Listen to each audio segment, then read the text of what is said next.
Welcome everybody. We got two things we're going to go over today. The first is setting up a metahuman as your avatar in the game. That's maybe the last piece for making the game look gamey instead of just a template, you know. Right now we just got Quinn here as our avatar, and we would like to use a metahuman instead. So last time we made a metahuman and imported it in using Quixel Bridge. So in short, you go to Quixel Bridge, you go to Metahumans, you click on My Metahumans. You have to make this in Metahuman Creator, which is a separate website. And then you just click on the guy, hit download, hit add to project, and then bada bing, bada boom, you will have inside of your Metahumans directory your Metahuman downloaded. So this guy was actually modeled after a friend of mine in Japan. His name is Nick, and so this is not exactly what he looks like, but he laughed when I sent it to him, so he at least recognized the direction that I was going in for this metahuman here. So what I'd like to use is, in honor of my good friend Nick in Tokyo, I would like to make him my avatar as he fights these killer laser blade zombie kind of things in a desperate fight to the death.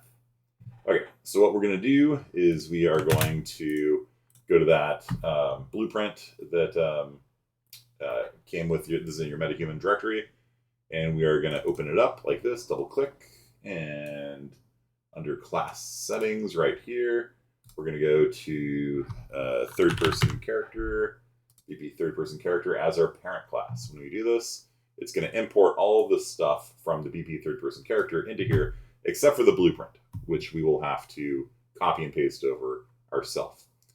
So that's step 2, I guess. Step 3 is you parent the root to the mesh like that. Drag and drop like that. Now the root is Nick's body here, or that, and it's parented to the mesh. So wherever the mesh moves, Nick moves with it. Now, we don't want the mesh visible, obviously, and we don't want Nick just kind of floating up in outer space like that. So what we're going to do is we are going to set Nick's location to 0. Nope. We're on the mesh right now. Don't do that. Don't do that. Undo. There we go. We're going to go to root. There we go. And set Nick's location to 0. There we go. And we're going to set his rotation to 0. There we go. Now we're going to click on the mesh, and we are going to go to Viz like that, and we're going to turn off the visibility of the mesh. But because invisible things oftentimes don't animate, we need it to always tick the pose and refresh the bones. And then on the live retarget right here, turn off the filter like that, and we're going to turn on a live retarget mode here, and then you will see compile and save, which is not instantaneous. You'll see that basically that's it. We have now replaced our mannequin. I think we are in Quinn mode. So Quinn has been replaced with my good friend Nick from Tokyo. The only thing we have to do now is we have to bring over the blueprints, because we had a bunch of code in our BP third person character, which we can just open up like this. And let's snap this up here. And so I'm going to just Control A, select everything, hit copy, go into Nick's, why are these in the weird order? Oh, strange.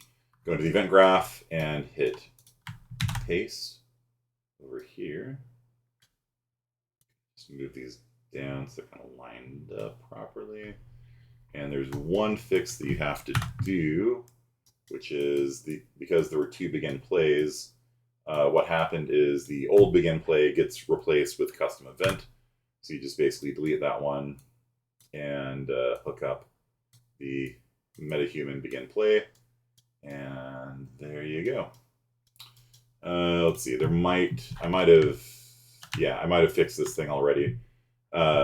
So by default, the LODs look really bad on this thing. It defaults to this with 8 levels of detail. Levels of detail means, you see how you can see like all those hairs. That's horrific. That's absolutely hideous. You're welcome, Nick.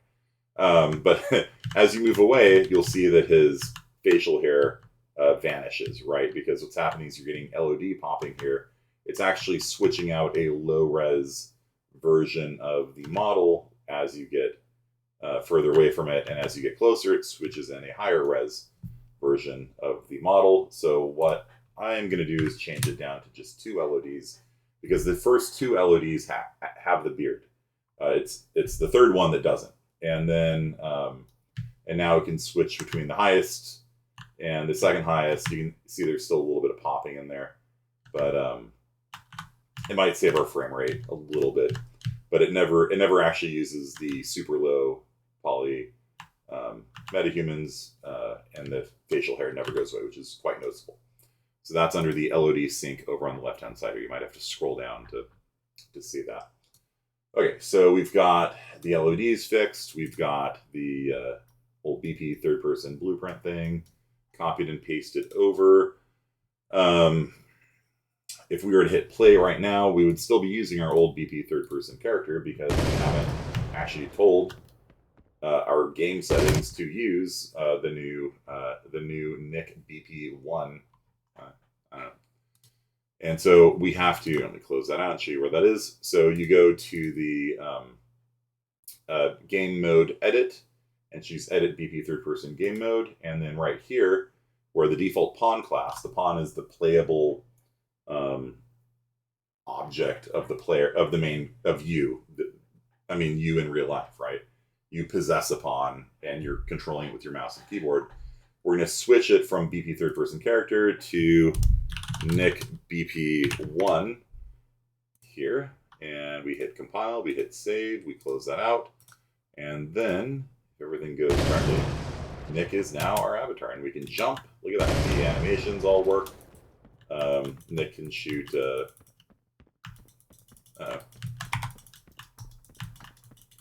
left click's not working. That's weird. Happening here. Right click's working. Left click is not. Did I break something? Did I break something?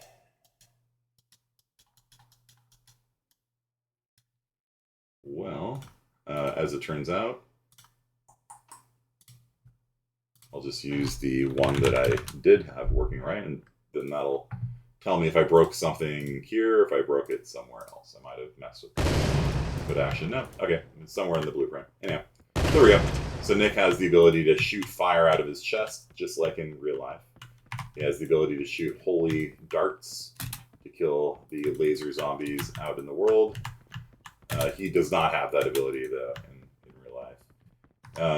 And, of course, his notable homing projectiles ability that he's famous for on the mean streets of Shinjuku. Alright, so there you go. So that's all it takes really to get the,